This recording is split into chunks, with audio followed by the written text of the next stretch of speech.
보시면 전부 요 십자선을 중심으로 오른쪽 위로 가고 있죠. 그러네요. 전부 다 매매가랑 전세가가 다 상승을 하고 있는 거예요. 어. 경기도도 한번 볼까요? 네.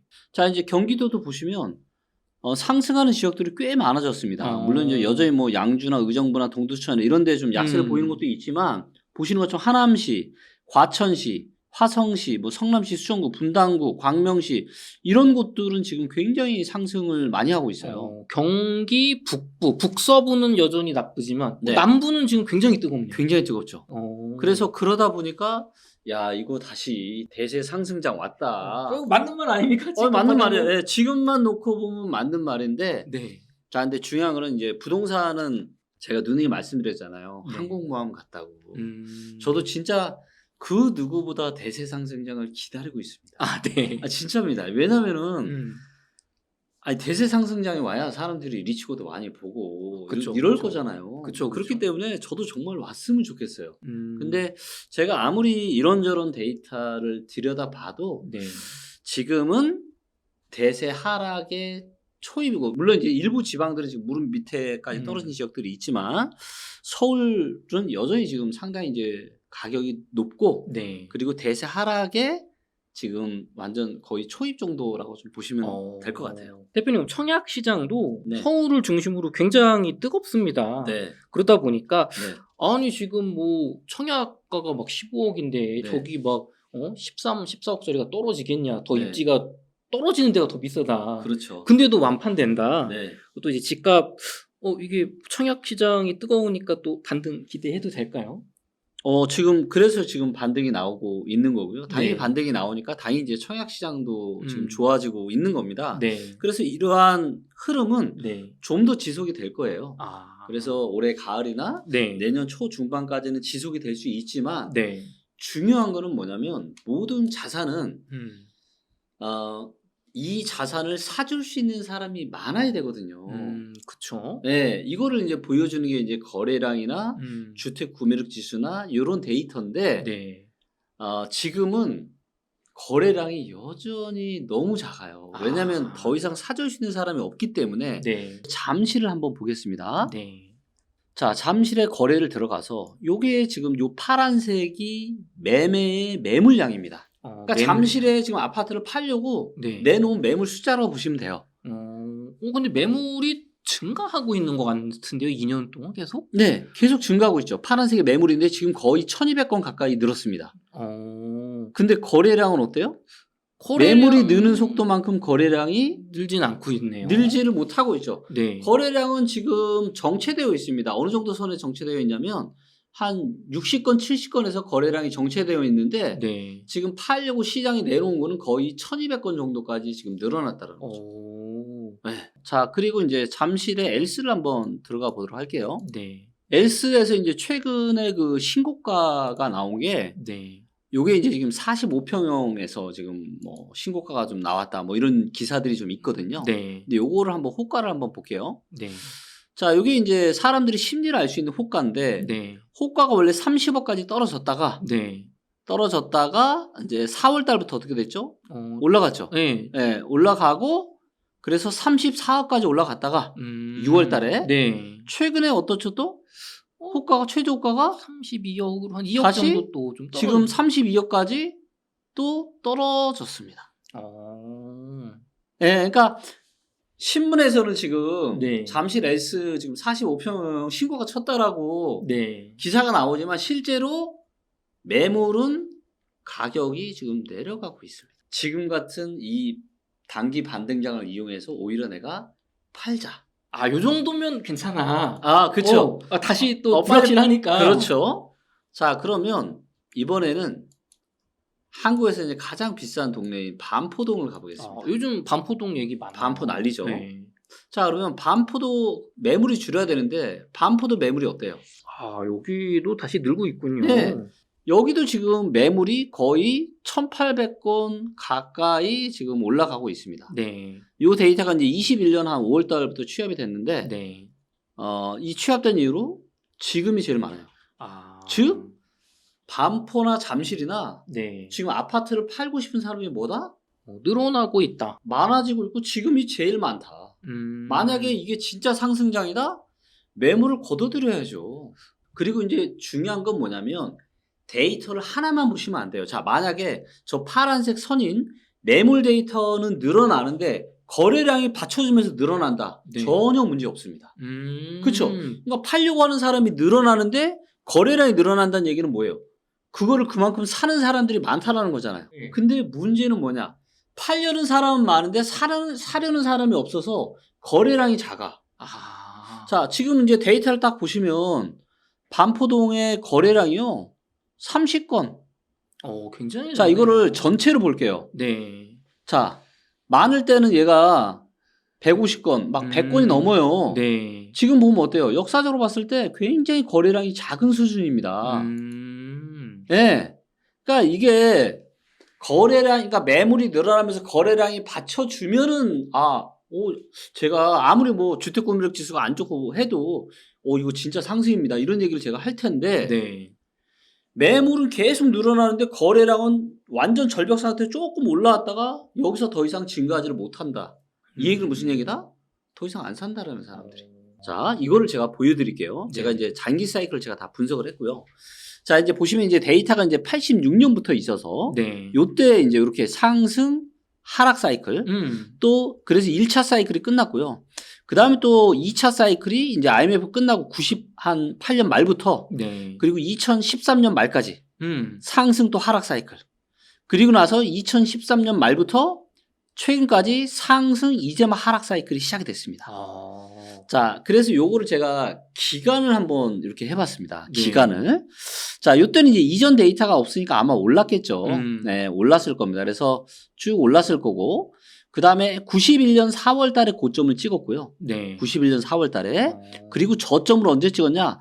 98년 11월에 찍었습니다. 뭐 거의 한 7, 8년. 네.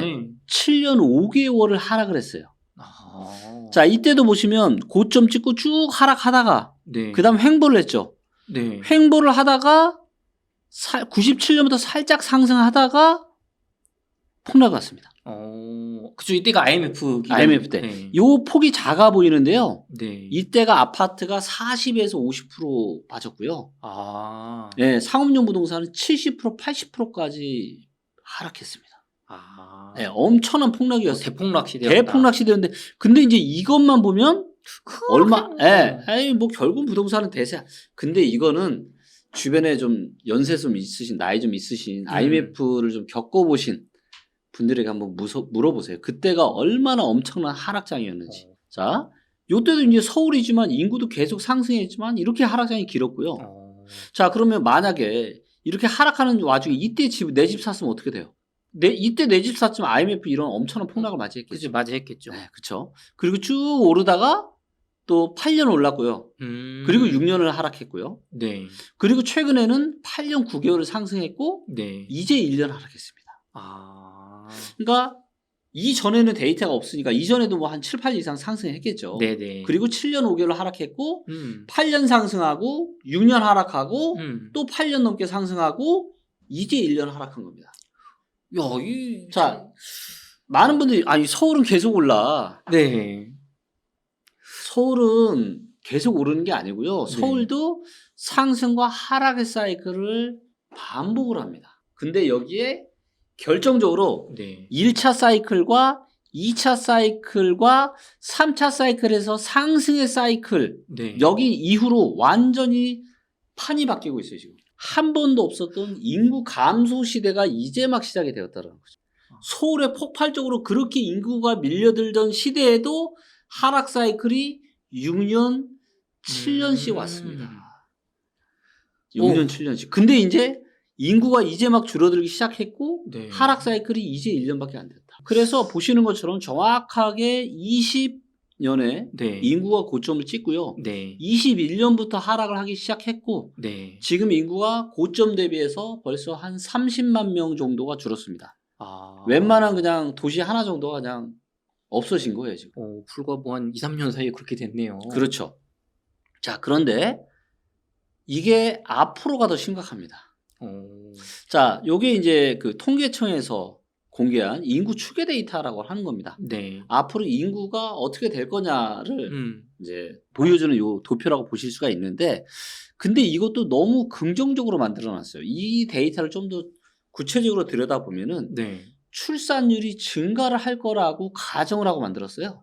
요즘 거 많이 감소하고 있지 않나요? 출산율이 더 안 좋아지고 있죠. 네. 예, 그래서 요 진한 파란색 요거 네. 이렇게 인구가 줄어든 거 보이시죠? 네네. 예, 요게 지금 요것도 굉장히 긍정적인 시나리오라고 볼 수 있습니다. 아니 지금 우리나라 인구가 네, 100년 뒤에 네, 1200만 명으로 4분의 1로 준다고 한 게 긍정적인 시나리오란 네, 말씀이죠. 긍정적인 시나리오죠. 아 실제로는 더 심각하다. 실제로는 왜냐면 출산율 자체가 더 아. 자, 사람이 줄어드는다는 얘기는 뭐예요? 그쪽 뭐 이제 수요가 어쨌든 줄어든다는 얘기니까 그렇죠. 부동산 집을 살아야 될 사람이 줄어든다라는 거고, 그쵸. 당연히 수요가 감소한다는, 지금 초유의 일이 벌어지고 있는 겁니다. 대한민국 아. 역사상. 그 여태까지는 늘어만 왔으니까. 그렇죠. 자, 근데 문제는 뭐냐면, 자, 집을 누가 사요? 아무래도 뭐 노인분들이 집을 사나요? 65세 이상의 노인들이 집을 사시나요? 분들은 뭐 유지하거나 팔거나 하죠. 그렇죠. 네. 자, 이 젊은 층, 우리가 이제 생산 가능 인구라고 하는데, 15에서 64세 인구가 그동안은 계속 늘었습니다. 그러네요. 근데 이 인구층이 어떻게 돼요? 요 파란색. 이게 줄어들죠. 네. 그리고 누구만 늘어나요? 노인들이 늘어나요. 노인 인구만 늘어납니다. 아. 노인 인구만. 자, 노인 인구, 지금도 이제 OECD에서 네.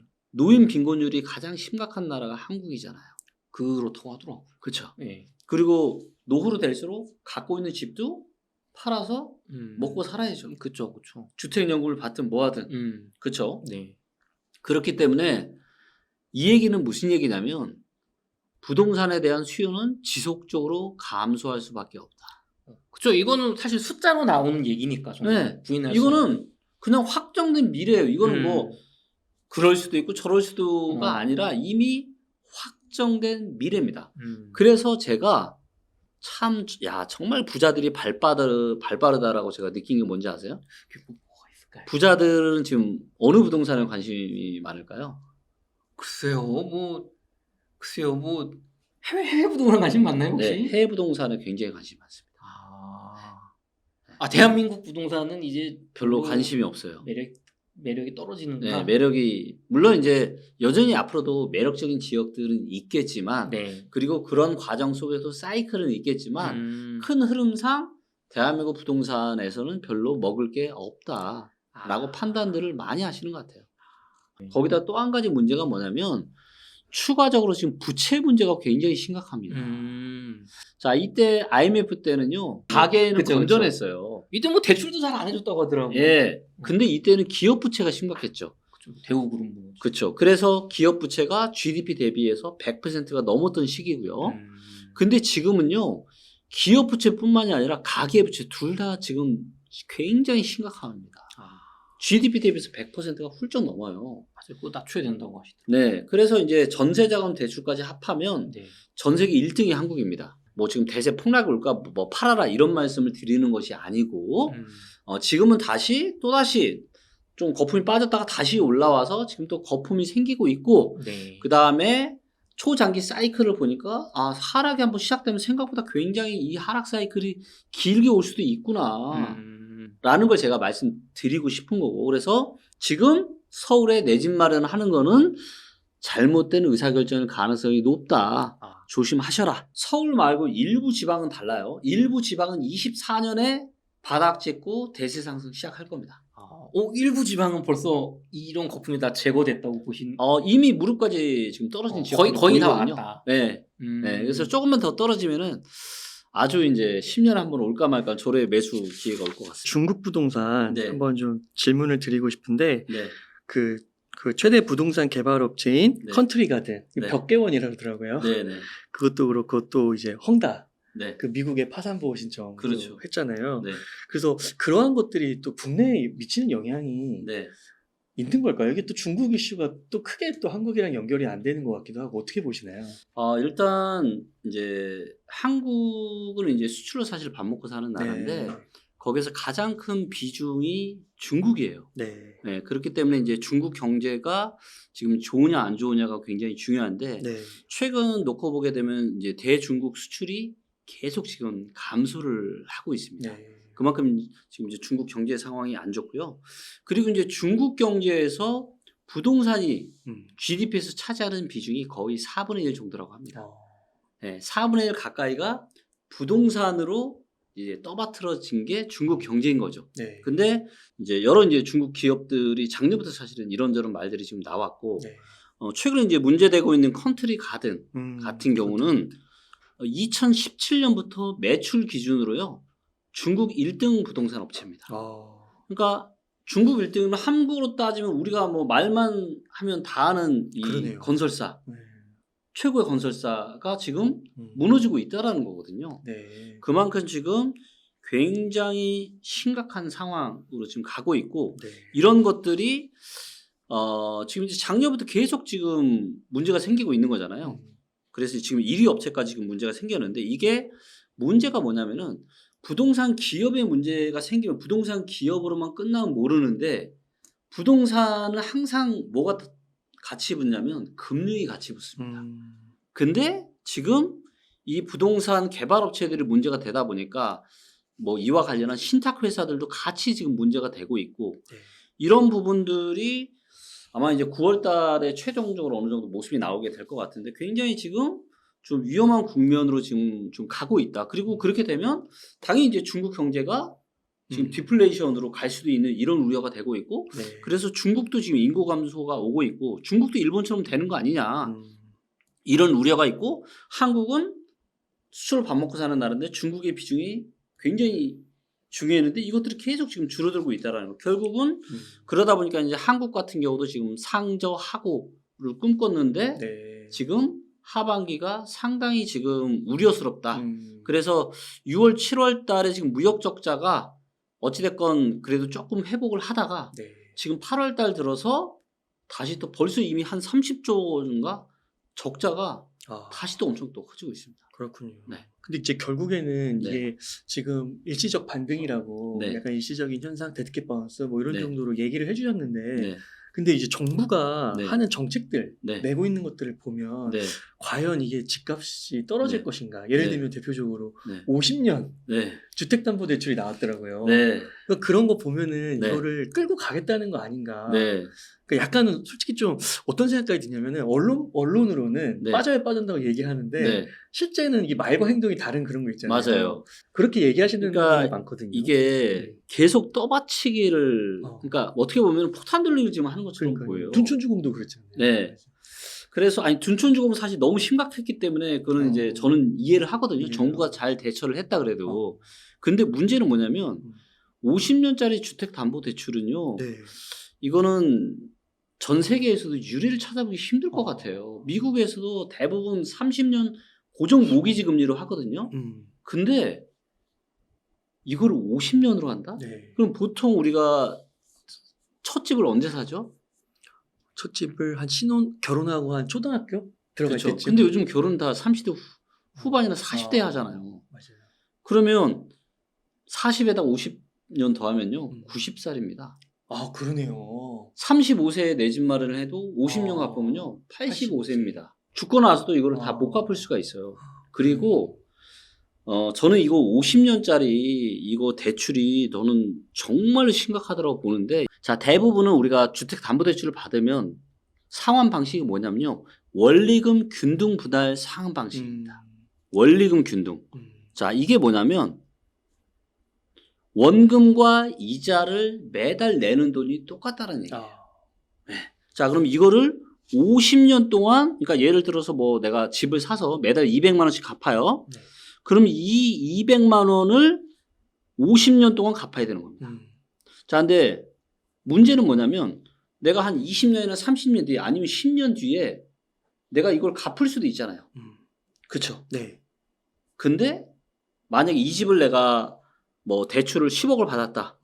그러면 10년, 20년이 지나도 내 원금이 까진 거는 거의 없습니다. 전부 다 이자예요. 저는 이거 나중에 진짜 큰 문제 될 것 같아요. 이거는 단순히 뭐 이거는 부동산 부양 정책의 문제가 아니라 이거는 금융권이 부실해질 거예요. 왜냐하면 앞으로 30년이 되면 이미 이제 인구가 감소를 하기 시작했잖아요. 네. 부동산 시장이 우리가 인구가 계속 성장하던 시대와는 분명히 다른 흐름을 보일 겁니다. 네. 근데 내가 50년을 대출받아야 30년 뒤에는 지금보다 인구가 훨씬 많이 줄어 있을 거예요. 제가 말씀드릴게요. 여러분들의 인생을 담보로요. 50년짜리 이 주택담보대출 받지 마세요. 그리고 무엇보다 원리금 균등 상환 방식으로 받았다가는요. 10년, 20년, 30년을 갚아도 여러분들의 원금은 거의 까지는 게 없을 겁니다. 진짜 위험합니다, 여러분들. 네. 근데 아무도 아마 이런 얘기는 안 해줄 거예요. 자, 근데 외환보유고가 줄어든다는 얘기는 무슨 얘기일까요? 외환보유고가 줄어든다라는 거는 그만큼 뭔가 어떤 위기 상황이 왔을 그렇죠. 때 그 대처할 수 있는 어떤 여유 범퍼가 작아진다는 얘기예요. 네. 그리고 항상 대한민국의 외환보유고가 줄어든 경우가 3번이 있었거든요. 그리고 그때마다 항상 큰 문제가 있었습니다. 네. 자, 요 데이터를 보시면 요게 이제 트레이딩 이코노믹스라고 하는 사이트에서 이제 이 외환보유고의 장기 시계열 차트를 보여주고 있는데 요때 한번 외환보유고가 줄어들었고요. 네. 그다음에 요때 한번 금융위기 때 줄어들었고요. 최근 또 줄어들고 있습니다. 네. 자, 이제 보시면 요때 무슨 일이 있었죠? IMF가 있었습니다. 그리고 요때 금융위기가 있었고요. 그리고 지금 또다시 외환보유가 훅 줄었다가 조금 증가했다가 다시 줄고 있고 환율은 다시 또 올라가고 있는 상황입니다. 네. 자, 이 이야기는 무슨 얘기냐면 뭐 위기가 터진다 안 터진다는 그거는 누구도 알 수 없는 거고요. 네. 근데 혹시라도 뭔가 그런 대외적인 이런 변수가 발생했을 때 지금 한국은 상당히 그 공격에 취약해져 있는 상황이다라고 지금 외환보유고는 이야기를 하고 있는 겁니다. 네. 그렇기 때문에 일단 올해 가을 8월, 9월, 10월, 11월은 우리가 환율을 좀 아주 면밀하게 지켜볼 필요가 있을 것 같고요. 혹시라도 환율이 1,350원을 넘어서 1,400원 정도에 안착을 하게 된다라면은 네. 작년 하반기와 같은 굉장히 급락세가 또다시 나타날 수도 있다. 근데 뭐 그런 일이 없다라면 뭐 큰 하락 없이는 이제 지나가겠지만 그래서 지금은 또 어느 때보다 올해 사실 상반기 되게 분위기 좋았거든요. 네. 불과 얼마 전까지만 분위기 좋았는데 8월 달 들어서부터 지금 분위기가 맞아요. 갑자기 또 갑분싸, 갑자기 분위기 싸늘해지고 있는 맞아요. 이런 일이 지금 벌어지고 있습니다. 아. 그리고 이런 거와는 상관없이 일부 지방 지역은 내년부터는 바닥 찍고 대세 상승을 할 겁니다. 아, 그래요. 네. 그렇군요. 일단 눈여겨 보셔야 되는 지역이 가장 안 좋았던 네. 인천 대구. 인천 대구는 내년부터 눈여겨 보셔야 됩니다. 그 다음에 충남 충북, 네. 그 다음에 전북, 그 다음에 울산, 네. 그 다음에 경남, 경북 이런 지역들은 좀 눈여겨 보실 필요가 있어요. 이미 데이터로 무릎 밑에까지 떨어진 지역들이 있거든요. 그 지금 대구들 많이 네. 현금 있으신 분들은 대구 네. 많이 노리시는 것 같더라고요. 네, 아, 괜찮죠. 원래 이제 우리가 투자라는 게 항상 그렇잖아요. 이게 항상 악소리 나는 데 가서 사야 그래야 돈을 법니다. 근데 네. 지금 제일 시장 상황이 안 좋은 데가 인천 대구였기 때문에 아마도 내년부터는 조금 기대를 좀 해봐도 될 것 같습니다. 그 대표님께서 항상 무릎 밑에서 사는 걸 강조하셨잖아요. 네. 근데 지금 서울 수도권 무릎은 절대 아닌 거죠. 지금 네. 서울은 지금 한 가슴 명치까지 떨어졌다. 명치까지 떨어져 다시 물론 이제 일부 지역은 허리까지 떨어진 지역도 있었어요. 서울의 일부 지역은. 네. 근데 최근에 분위기가 좋아지면서 다시 명치나 어깨까지 올라와서 지금 다시 또 거품이 또 쌓여서 서울은 절대 지금 조심하셔야 되고요. 정말로 여러분들 착각에 빠지시면 안 됩니다. 서울은 계속 올라간다. 아니에요. 우리가 과거 데이터를 봐도 서울도 한번 하락이 오면은 5년, 6년씩 굉장히 오래 하락을 했고 그 하락하는 와중에도 항상 단기 반등장은 있었다. 그렇기 때문에 그런 단기 반등장에 절대 우리는 속지 말자. 이렇게 말씀드려볼 수 있겠습니다. 네.